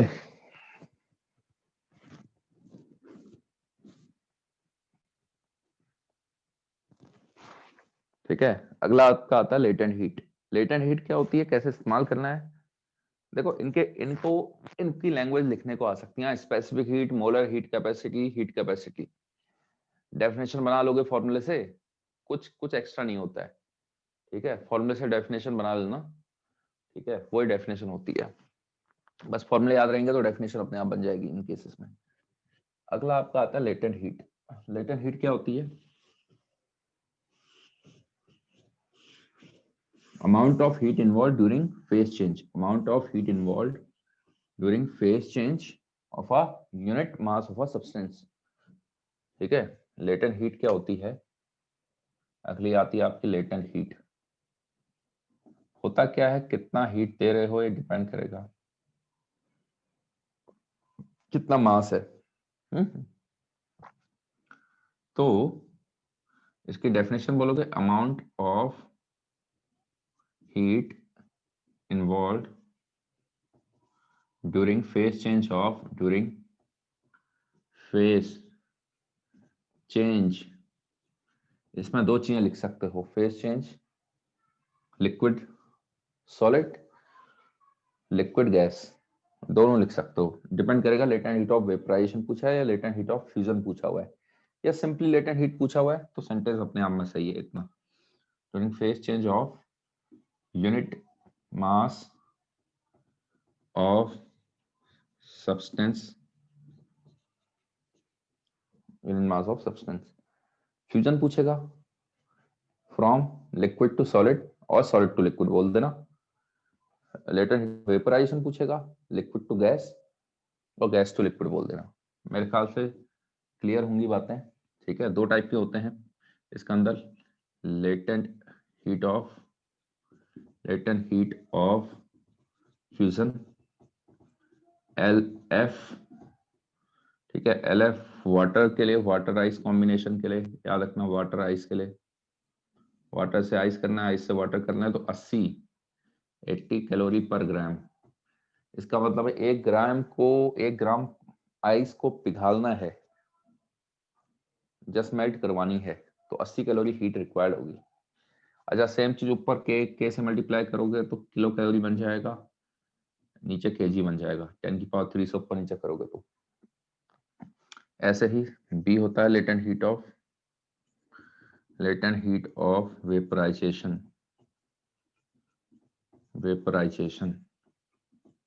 LV। कितना हो जाता है LV आपका स्टीम से, ये किसमें है, ये वाटर के ही, यहाँ वाटर से आइस, ये सब कल के दिन में गन्ने के जूस को मत कर लेना है, ठीक है,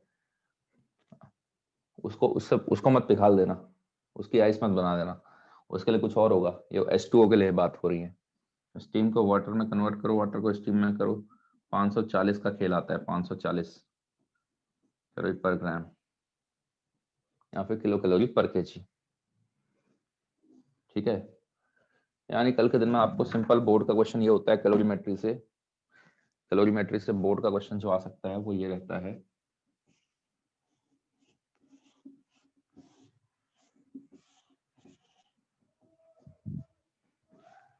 क्वेश्चन ये रहेगा, find the amount of heat required for, let's say 2 kilo ice है एट द रेट -200 -100 पे मान लो 100 डिग्री सेल्सियस टू, ऑब्वियस सी बात है 2 kg की स्टीम बनानी है आपको, 2 kg ही बनेगा at the rate 200 degree Celsius. ये क्वेश्चन रहेगा आपका, ठीक है ना। क्वेश्चन आपका ये रहेगा कि भैया ऐसा ऐसा करो। ये कर पाओगे ऐसा? कैसे करोगे इसको? देखो सबसे पहले जरा ध्यान देना क्या क्या कन्वर्ट होता है। पहले -100 से 0 लेके आओगे, फिर 0 से 0 लेके आओगे, फिर 0 से 100 लेके जाओगे, फिर 100 पर 100 रहेगा, 100 से फिर आपका 200 जाएगा। इतना समझ में आया क्या है? इसमें Q1 हीट इन्वॉल्व देख लो, इसमें Q2 लिख लो, इसमें Q3 लिख लो, इसमें Q4 लिख लो, इसमें लास्ट वाले में Q5 लिख लेना। इतनी हीट इन्वॉल्वमेंट होगा। हीट का इन्वॉल्वमेंट ऐसे करके रहेगा। सबसे पहले वाले में Q1 हो जाएगा S की वैल्यू हाफ आई थी, याद है? अभी आइस के लिए हाफ चल रही थी। डेल्टा टी में आप सीधे सीधे 100 लिखो, 0 माइनस 100 भी करोगे, हटाओ, उतना नहीं लिखाना है, सीधे 100। पता है ना इतनी चाहिएगी हीट। अच्छा, सॉलिड से लिक्विड से गैस की ओर को आओगे तो हीट चाहिएगी। फ्रीडम बढ़ाते जा रहो, फ्रीडम बढ़ाओगे तो हीट तो चाहिएगी आपको। निकाल दो किसी चीज से हीट निकालोगे तो ठंडा पड़ जाता हो। क्या ठंडा पड़ गया इंसान? क्या पड़ गया? हीट निकल गई है, वो चीज होती है। तो ये हो जाएगा आपका 100 किलो कैलोरी में आ जाएगा। कैसे किलो कैलोरी में? क्योंकि ये केजी में चल रहा है तो मैं ऑटोमेटिकली दिमाग में फिट करके चलाऊं, ये किलो कैलोरी पर केजी रहा होगा। कैलोरी पर ग्राम पर डिग्री सेल्सियस था, तो उसको किलो कैलोरी पर केजी पर डिग्री सेल्सियस भी कर सकते हो आप। Q2 हो जाएगा M into L, 80, 160 kilo calorie. Q3 कितना हो जाएगा? M इंटू S 1 था, डेल्टा T 100, पानी के लिए S 1 था तो 200 हो गया है। Q4 कहाँ पहुंच गए हम? 100 डिग्री के पानी पे पहुंच गए। अब कन्वर्ट कर लो, फिर लेटेंट हीट आएगी, फेज चेंज होगा M इंटू 540। ये समझ में आया? यहां तक कितना हो गया है? यहां तक 460 है हीट। अब देखो जैसे ही आपने कन्वर्ट कर लिया स्टीम पर, जैसे ही कन्वर्ट कर लिया स्टीम पर, तो 1080 और आ गई उस पर। और जो पानी था 100 डिग्री का पानी और 100 डिग्री की स्टीम में इतनी एनर्जी का फर्क आ गया। मतलब 1 kg में बोलूंगा मैं, 1 kg पानी के लिए अगर मैं बोलता हूं तो 540 किलो कैलोरी का फर्क होता है 100 डिग्री की वाटर और 100 डिग्री की स्टीम में। इसीलिए स्टीम ज्यादा डेंजरस होती है। Steam has more latent energy, आप ये बोल सकते हो। ठीक है, steam has more heat because of latent heat of vaporization. Hence जब वो कांटेक्ट में आती है आपके बॉडी के, तो वो ज्यादा एनर्जी रिलीज करेगी, आपके बॉडी को ज्यादा हीट ट्रांसफर करेगी। तो बर्न्स जो होंगे वो ज्यादा खतरनाक होंगे स्टीम में एज कंपेयर टू वाटर में। तो 100 डिग्री की स्टीम ज्यादा घातक होती है। थ्योरेटिकल क्वेश्चन है, आएगा why 100 degree steam is more dangerous, लिख लेना कहीं पर। हाँ, लेटेंट हीट वाला कॉन्सेप्ट है, ठीक है। ये सब किलो कैलोरी में चल रहा है। फिर Q5 कहाँ पहुंच गए? स्टीम पर पहुंच ही गए थे। 100 डिग्री की स्टीम बनी, उसको 100 से अब कहाँ पहुंचाओ? 200 पर पहुंचाओ। तो M S की जगह पर आ जाएगा हाफ, डेल्टा T कितना हो गया? 200 में से 100 हटाओगे, जरा ध्यान देना, यहाँ पर लोग गड़बड़ी कर लेते हैं, सीधे 200 लिख देते हैं। डेल्टा T 200 नहीं रहेगा, 100 रहेगा। तो कितना हो गया? 100 आ जाएगा। कितना आ गया टोटल हीट रिक्वायरमेंट? मेरे ख्याल से 460, 560, 560, 1500, 1640। देखो इतनी हीट रिक्वायर्ड है क्या? कैलकुलेशन सही कर रखी है? हाँ सर। ठीक है ना। अच्छा उल्टा यही आंसर होगा, amount of heat to be extracted from 2 kg ice, 2 kg steam at 200 degrees Celsius so as to convert it into ice at minus 100 degree Celsius. उल्टा उल्टा के लिए क्वेश्चन आएगा कि भैया वहां से यहां लेके आना है। ठीक है, सेम आंसर रहने वाला है, सब कुछ प्रोसीजर वही है, उसमें बस निकालनी पड़ेगी, इसमें देनी पड़ रही है, उसमें निकालनी पड़ेगी।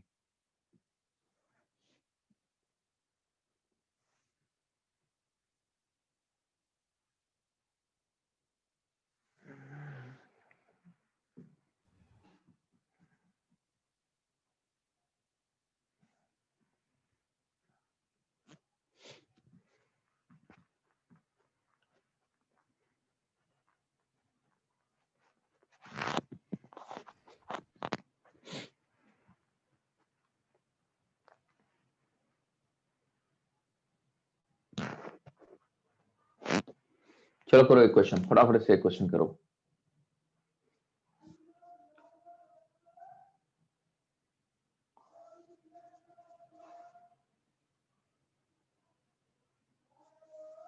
तीन के जी आइस है -100 डिग्री सेल्सियस पर,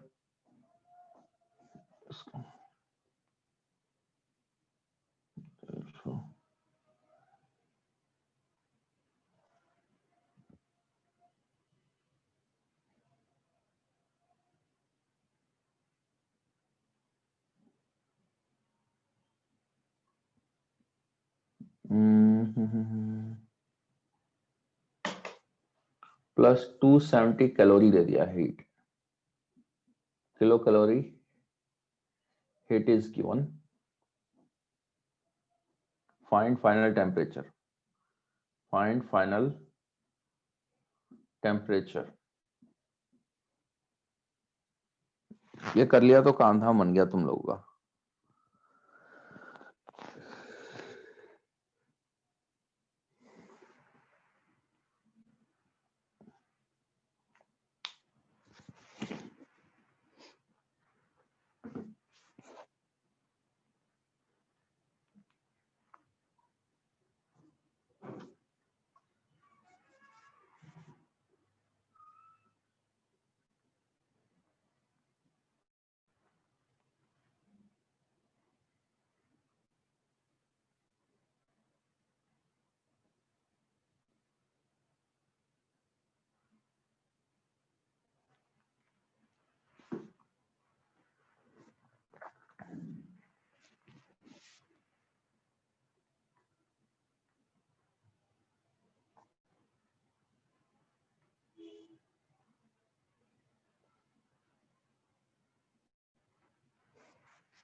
अरे भाई कमाल करते हो यार, 3 किलो आइस है, 80 डिग्री पर कहाँ पहुंचा दिया उसको।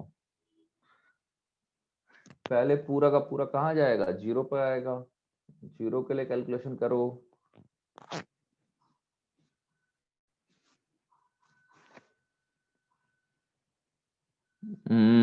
श्याम कुमार, उसमें कर लिया था क्या केवीपीवाई में? केवीपीवाई क्लासेस हो रखी थी।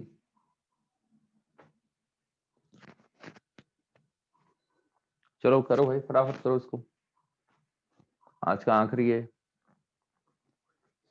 कैलोरीमेट्री में। इसमें इससे भी अच्छा क्वेश्चन बन सकता है, ऐसा नहीं है मिक्सचर वाला।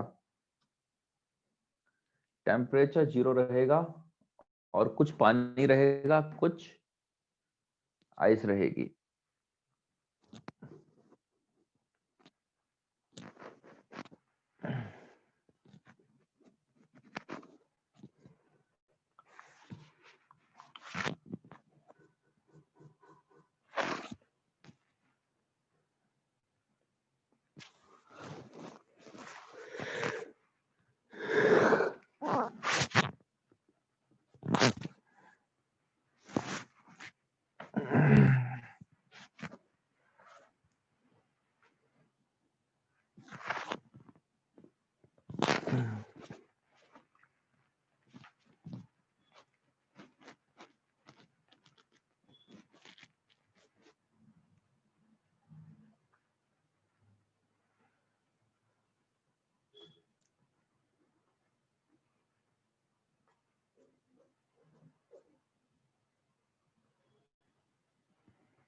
हो गया क्या?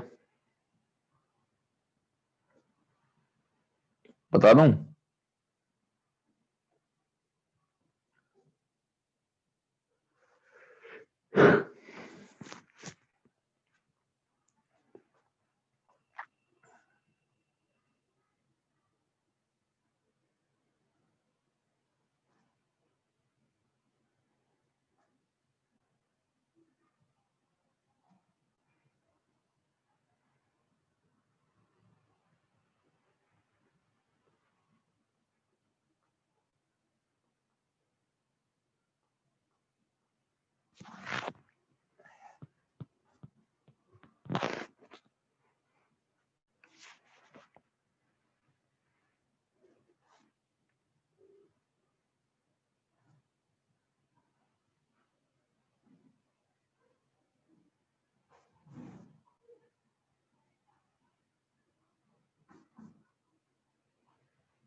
चलो बता रहा हूं मैं, ठीक है, करते हैं इसको खत्म।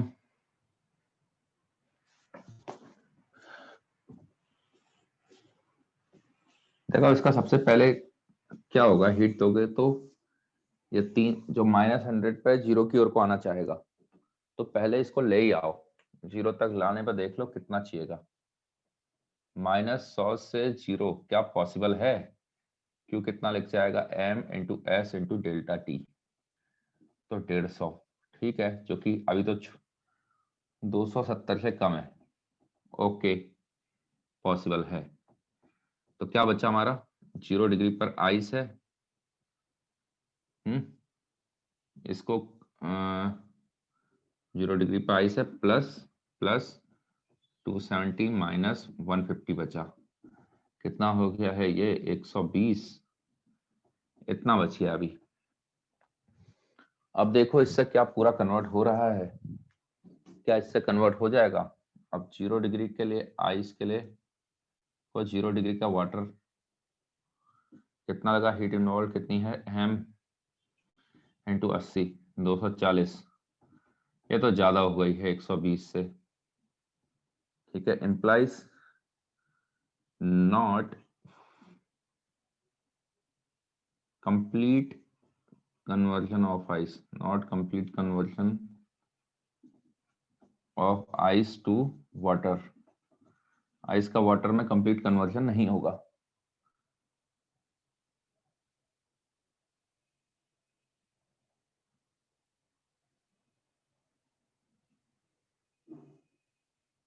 अरे मैथ की क्लास है 4:15 से, पता है तुम्हें?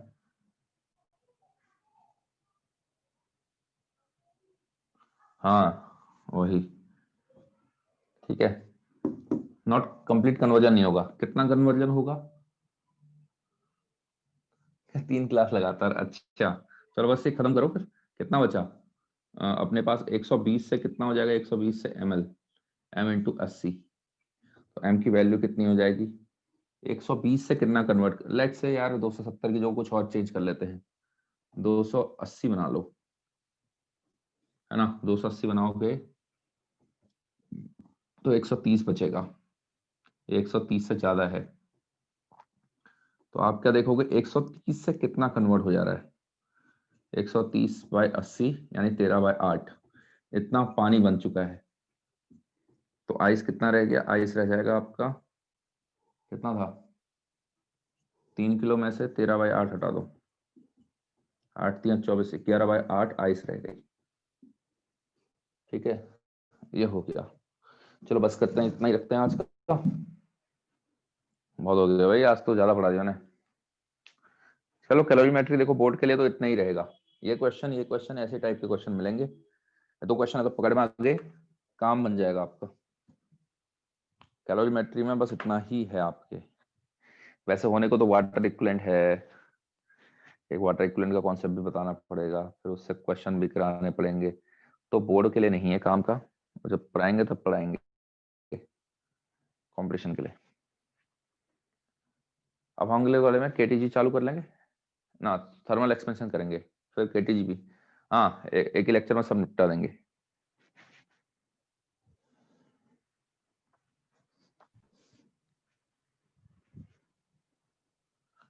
फाइनल टेम्परेचर 0 रहेगा। हाँ, फाइनल टेम्परेचर 0, ठीक है ना, फाइनल टेम्परेचर 0। अगर ये होता ना, अगर ये 130 की जो होता 500 होता मान लो, तो कन्वर्ट हो जाता और 260 बचता। फिर 260 से चेक कर, 260 बचा हुआ है, फिर क्या होता, 0 डिग्री के वाटर को 100 पहुंचाते। 0 को 100 पहुंचाने के लिए 3 किलो को 300 चाहिए होता, तो पूरा नहीं पहुंच पाता क्योंकि 260 बचा हुआ है। तो 260 से हम चेक करते एम एस डेल्टा टी निकालते। एम 3 किलो है, एस 1 है, डेल्टा टी निकालते। अगर ये 500 होता और हमारा बचता, यानी 260 बच गया होता है, 260 बच चुका होता है, तो उससे हम डेल्टा टी निकाल लेते। वो होता है उसका आगे। चलो चलो चलो चलो, भागो भागो भागो भागो भागो, एंड कर रहा हूं मैं, फटाफट स्क्रीनशॉट खींचो। Bye sir. हाँ, बाय बाय, भागो। Bye sir. हम्म।